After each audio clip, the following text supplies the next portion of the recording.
老板，这门装好了。这个门的隔音效果怎么样？我的要求是，顾客在餐厅吃饭要不能听到外面的声音。老板，你放心，这门的隔音效果绝对很好。真的吗？你不信，我给你试一下。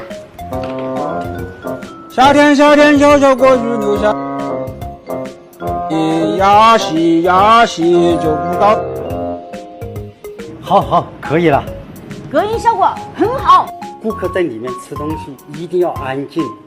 昭昭，你再去到外面试试。好，我去试试，没问题。有人，你个糟老头，你个吝啬鬼，还不给我加工资，真不是个东西！等我哪天不干了，我一脚踹死你这个老东西！怎么样，听不见吧？我们都听见了。